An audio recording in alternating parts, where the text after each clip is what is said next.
What's up, people? Welcome back to the channel. This is your boy Rome. You're watching the Fourth Official, that place and the only place you can get that Jamaican American views on football with a heavy bias towards Manchester United. And today, I'm coming to you guys with a heavy heart. We're still on orders, still in a new settings, still saving the world, one weekend at a time. However, we're talking about the Reggae Boyz and our actual prospects in the World Cup qualifiers to come, and I'm very worried about what is to happen. I wish I could be coming on here with a big smile on my face, celebrating the fact that Kemar Roof just put up a picture of him having his Jamaican passport. Happy about that. Saw it on Twitter. So very happy. Kemar Roof having passport. Now we have another striker to partner with Antonio, which means we can actually play 3-5-2 if Whitmore is willing and have them two-man play up front. Or have the Kemar Roof play by himself. Or Antonio play by himself. Either way, we have two qualified, wonderful goal scorers up front. But ladies and gentlemen, this might be our Achilles heel at the moment. Regardless of how happy we are about these, man, something needs to be said about our current situation, about the current situation that's going on in the world. And we need to highlight this so that you guys are watching this and tracking this as well. COVID has not changed anything, fam. We've been going through it for more than a year now, almost 2 years, and COVID has not changed or has not let up. Even though there's vaccines going around for emergency use, a lot of people are taking it. The virus is still mutating and moving. What does that mean for the World Cup qualifiers?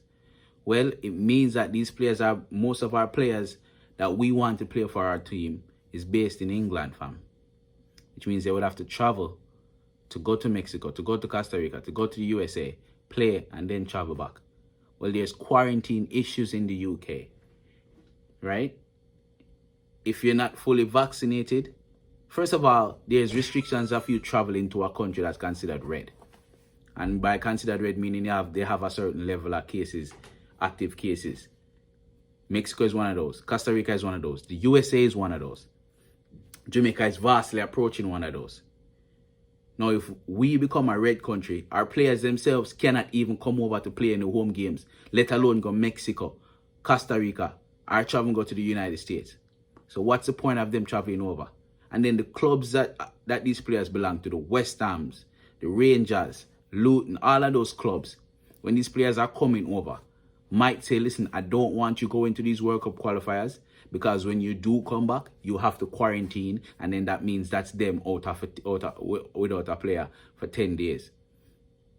Which club is going to be without some of their best players? Are they willing to take that sacrifice? Are they going to take that sacrifice? We need to start seriously considering that we might have the World Cup qualifiers without our best players because of this COVID thing. So the JFF and Tapa Whitmore might just get them fever dream after all, fam. Because if you think about it, what is the solution? Can we create another bubble like the NBA did to get 2 or 3 games out of the way? If so, can we plan it within 2 to 3 weeks?